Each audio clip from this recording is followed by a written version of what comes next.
This is David welcoming you to D&D History Hub, where we talk about history that's of interest to us and hopefully to you too. Please consider subscribing and also clicking the thumbs up like symbol below.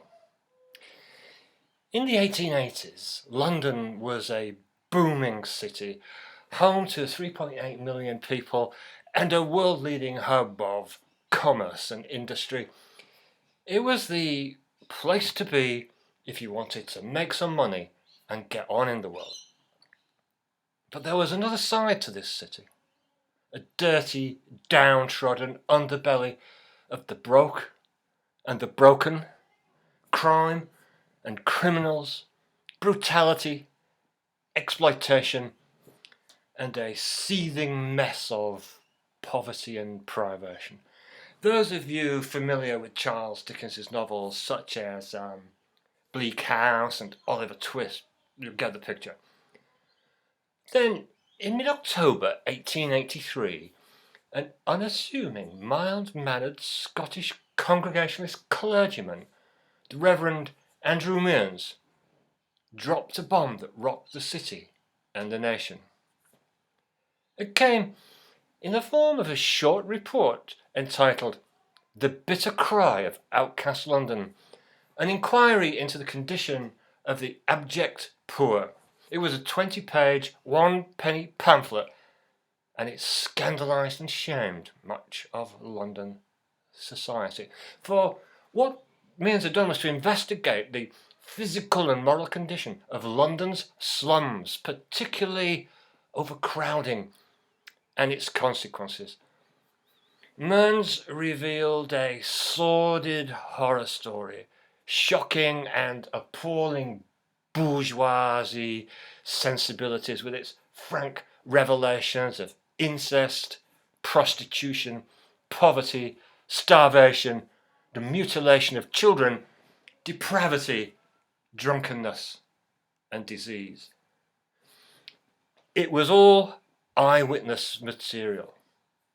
Mearns had gone into the slums, spent a lot of time there, spoken to the people. He was a brave and acute observer, shedding the light on England's dark side.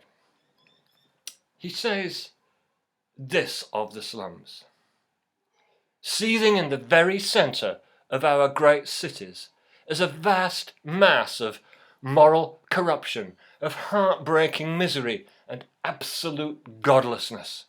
Tens of thousands are crowded in together in rookeries reeking with poisonous and malodorous gases arising from accumulations of sewage and refuse. Walls and ceilings are black with the accretions of filth which have gathered upon them through long years of neglect. It is exuding through cracks in the boards overhead. It is running down the walls. It's everywhere. The vilest practices are looked upon with the most matter-of-fact indifference. Mearns's fearless revelations of hitherto unmentionables, such as incest and child prostitution, ensured the report grabbed the attention of public and politicians. Crucially, it attracted the attention of the campaigning investigative journalist W.T. Stead, editor of the Pall Mall Gazette, and who had gone into print with the story on October the 23rd, 1883. Stead himself, the son of a Congregationalist minister, saw another big story lurking inside Mearns's report that needed teasing out, and it was this: who was to blame? Who owned the slums? What kind of people made a fortune out of the suffering and degradation of their fellow creatures? He sought to expose them, declaring, "The man who lives by letting a pestilential dwelling house is morally on a par with a man who lives by keeping a brothel and ought to be branded accordingly." Sad fact, Stead died aged 62 on April the 15th, 1912. He was a passenger on the Titanic, and he drowned as the great ship came off worse after its running with an iceberg.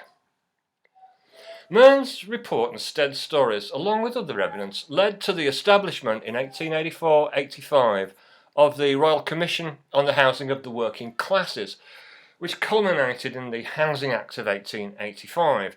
The Commission's report has been described as the most important and comprehensive statement on the reform of public health and housing to emerge from Parliament in the late 19th century. I've provided links below to that and other references here for more information. Now, the problem of slums and overcrowding wasn't solved overnight, but the Commission marked the beginning of a very important move that local authorities had to build and to provide adequate housing for the poor. And so in 1896, London County Council developed the first council housing in the UK, in Bethnal Green. The 1919 Housing Act mandated that all local councils in England provide such housing. Mearns was not the only person in England to highlight the atrocious conditions of the poor.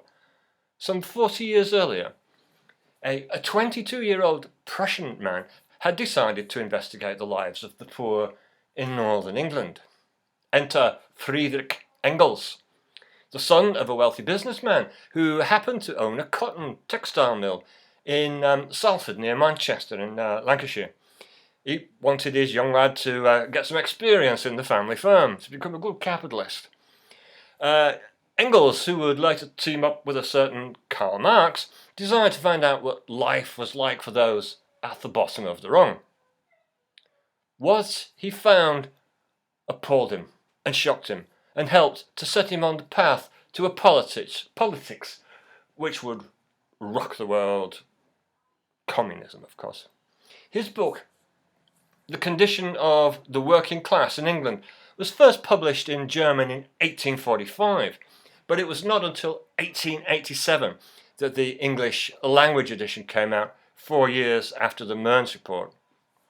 Engels had examined the living conditions of the working classes in and around Manchester in northern England. Sorry, that was my dog just pushing its head through the door and sitting on a blanket. I shall momentarily interrupt to shut the door. Hello, Daisy.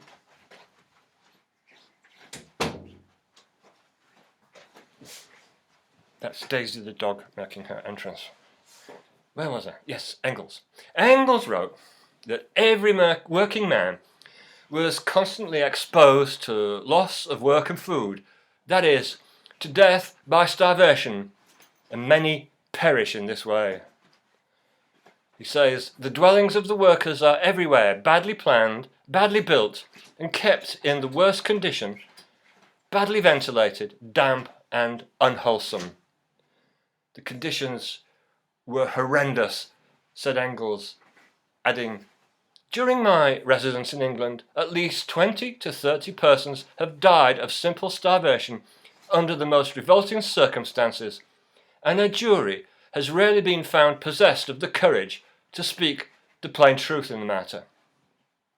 The English working classes, says Engels, call this social murder, and accuse our whole society of perpetrating this crime perpetually. Who was to blame for all this? It was the bourgeoisie, Engels declared.